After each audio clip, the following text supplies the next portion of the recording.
हमारे सनातन में ये परंपरा थी ना स्वयंवर की, कि आप खुद चुनते थे अपने लिए। तो आप भाई उनको चुनने दीजिए, उनकी अपनी इच्छा है, वो लिव इन में रहना चाहें, वो मल्टीपल बॉयफ्रेंड्स या पार्टनर्स रखना चाहें, या फिर वो एक सिंगल पार्टनर रखना चाहें, तो ये एक लड़की को भी चुनने दीजिए ना। मतलब इसमें जजमेंटल क्यों होना? बतौर स्पिरिचुअल गुरु आप जजमेंटल क्यों हो रहे हैं कि वो लिव इन में जो रहता है वो गलत है? बिल्कुल चुने, लड़की चुने ना। नहीं, स्पिरिचुअल गुरु आप क्यों जजमेंटल हो रहे हैं? जजमेंटल नहीं हो रहे, हम तो आपको फैक्ट्स बता रहे हैं। फैक्ट्स ये बताते हैं, यूरोप के अंदर मैं आपको फैक्ट्स बता रहे हैं। अब तो यूरोप के अंदर आता है 250 million pounds are spent to take care of these बेचारी मदर्स जो लिव इन में रही, प्यार कर बैठी, उनकी चॉइस थी।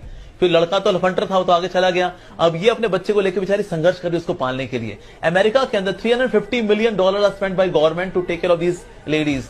अल्टीमेटली संघर्ष तो ये बेचारी करती है ना। अब बोले नहीं उनकी चॉइस है, मर रही है तो मरने दो ना उनको। हम क्यों मरने दें? हमारे परिवार का हिस्सा है वो।